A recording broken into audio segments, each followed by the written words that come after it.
Bom, vamos lá então, gente. Ó, na questão 1, ele me pediu aqui, ó, analise os dados e verifique se existe alguma relação entre o tamanho e o preço de venda do apartamento. Com base no que você analisou, o que podemos concluir?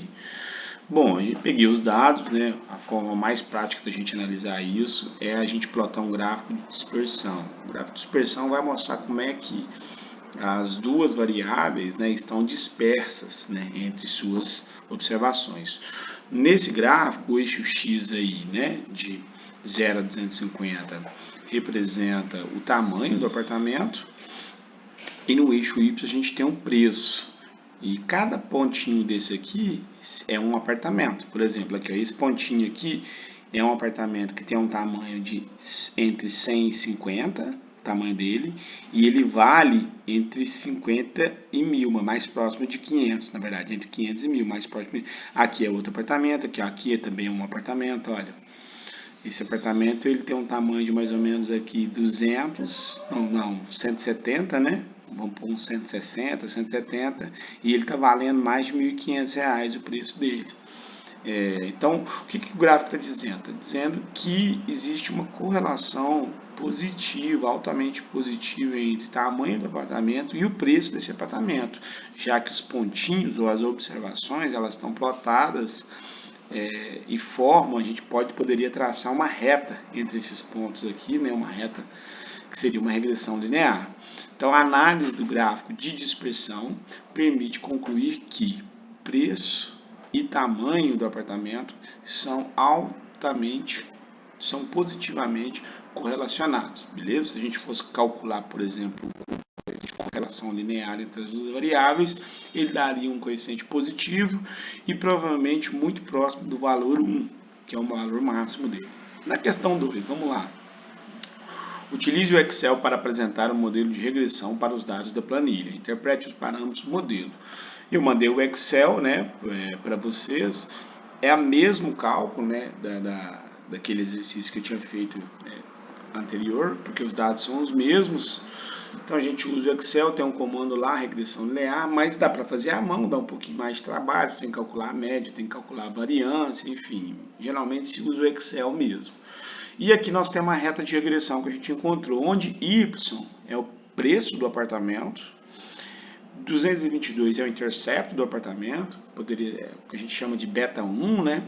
Ou beta 0, beta 1. Aqui 7.5 seria o beta 2, que é o coeficiente angular dessa reta de regressão linear, e x é o preço do apartamento, e o U aqui é um erro, né? É o erro da regressão, é o erro de cada observação. EP são os erros padrões que a gente calcula para cada beta, né? Para cada coeficiente estimado. O R2 é o ajuste da regressão, ele mostra a parcela de variabilidade da variável dependente que é explicada pela variável explicativa. Então, a gente geralmente apresenta esse R2 em porcentagem, que está 0,88, ele poderia ser analisado como 88,5%, então 88%. E a regressão está mostrando que a gente tem um bom ajuste, né? 88%. É lógico que é uma regressão bem simples. Existe, de fato, né, uma relação positiva entre tamanho do apartamento e preço do apartamento. Existe também, né, um nível mínimo do preço que independe do tamanho do apartamento, né, e aí a gente vai interpretar. Bom, qual foi a interpretação que eu sugeri aqui para a gente, né? E é que de fato acontece. Bom, o valor do intercepto, né? Na verdade eu coloquei aqui, o valor do intercepto de 222 indica o componente do preço do apartamento que independe do tamanho do imóvel. O que isso quer dizer? Qualquer imóvel situado, por exemplo, nessa região vai ter um preço mínimo que quem comprar o apartamento não está pagando pelo tamanho do apartamento, está pagando pela rua que o apartamento está localizado, está pagando pela vizinhança, está pagando pela acessibilidade, está pagando pela infraestrutura. Então todo o preço, seja de apartamento, de casas, de prédios, de terrenos, ele existe um componente estrutural que independe das qualidades específicas do imóvel. E esse componente ele é capturado geralmente pelo intercepto, porque ele é fixo. Independente do preço, ele vai ser fixo. Então, 222 aí é o componente estrutural do preço do apartamento. Ok? Ele é positivo, indica que seja positivo. Por exemplo, olha, você pode comprar o mesmo apartamento, mas compra um apartamento, por exemplo, o mesmo apartamento, a mesma cor, os mesmos cômodos iguais, mas um apartamento na zona norte do Rio de Janeiro, ele vai ter um preço menor do que um apartamento da zona sul do Rio de Janeiro. Entendeu? Sendo o mesmo apartamento, ele vai ter um preço menor, por quê? Por conta desse componente estrutural, é um bairro mais afastado, infraestrutura, violência maior, etc. e tal. Então, isso vale. Bom, o coeficiente de angular de 7,54 mostra que a cada metro quadrado adicional, ou seja, quanto mais aumenta o tamanho, né, do apartamento, o preço se eleva em 7,5 mil reais, né? Ou seja, isso é bem simples de entender, coeficiente angular, né? Quanto maior o tamanho do apartamento, maior vai ser o seu preço. E aqui é interessante a gente analisar que a unidade de medida está em R$1.000. Aqui é 7,5 mil reais, não seria 7.542 reais. Né? A cada metro quadrado você está pagando 7 mil reais, aproximadamente 7,5 mil reais. E, por fim, né, o coeficiente de determinação não é um parâmetro, né, ele é um índice de ajuste. A gente analisou ele aqui também como um plus. Né, o valor do R2 de 0,88 ou 88% mostra que aproximadamente 88% da variação do preço é explicada pela variação do tamanho do imóvel. O que isso quer dizer? Que o preço não é explicado só pela variação do tamanho do imóvel, mas grande parte dele é explicado por isso. Você tem 12% aí, por exemplo, do preço que não é explicado pelo tamanho do imóvel. O que isso deve ser, por exemplo?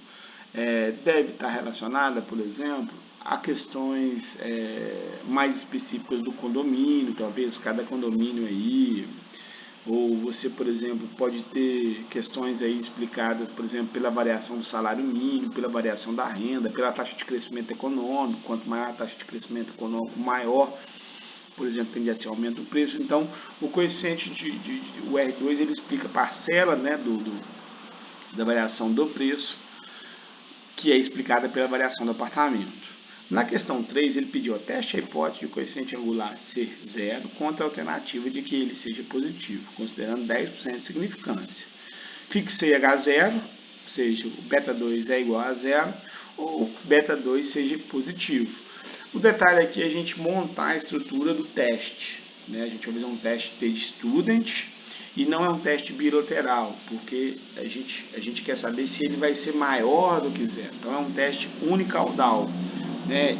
Isso vai fazer diferença para a gente a hora da gente achar o T, o valor T tabelado lá na tabela. Bom, para calcular o T, né, a gente usa o beta estimado menos o beta que a gente está supondo ser na hipótese nula, dividido pelo erro padrão desse beta, vai dar esse valor. Onde aí eu coloquei aqui. E o T crítico, quando a gente vai na tabela, ele é esse valor, ele dá 1,3, ou seja, o T a 19 graus de liberdade, que é N-2, né, e a 10% de significância, num teste unicaudal, isso é importante a gente colocar, ele é 1,32. A regra, né, de qualquer teste de hipótese é o seguinte: se o seu valor calculado ele é maior que o seu valor crítico, né, então a gente pode rejeitar a hipótese nula, né, a um nível de significância que foi estabelecido pelo problema. Então, ou seja, provavelmente o coeficiente angular ele é maior do que zero, ele não é igual a zero. A4, calcular o intervalo de confiança para o intercepto e para o coeficiente angular, interpretar os resultados. Intervalo de confiança, o que é o intervalo de confiança? Ele é um intervalo, né, estatístico que vai nos dar os prováveis valores do verdadeiro coeficiente angular. Né? A intuição desse intervalo de confiança é o seguinte: se 95% em 100 vezes que eu repetir esse experimento, ou seja, em 100 vezes que eu utilizar dados de apartamento, tamanho de apartamento e de preço, para estimar o coeficiente angular, Em 100 vezes, 95% das vezes, o meu beta estimado vai ter que estar dentro desse intervalo de confiança. É isso que ele diz.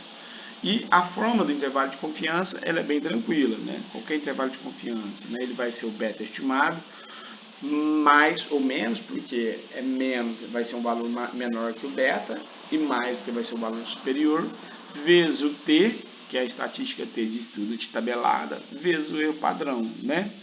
Aqui a gente vai calculando e fazendo a substituições aqui, ó. Então, E é 222, que é o beta, é o intercepto estimado, vezes o t, vezes o erro padrão, beleza, substituir aqui, então 222 menos 152, 70, 222 mais 152, 135.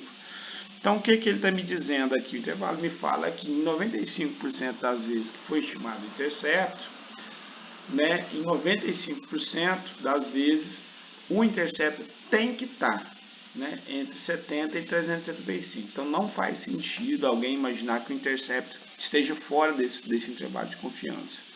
Ele vai estar dentro desse intervalo de confiança. Para o coeficiente angular, é a mesma coisa, né?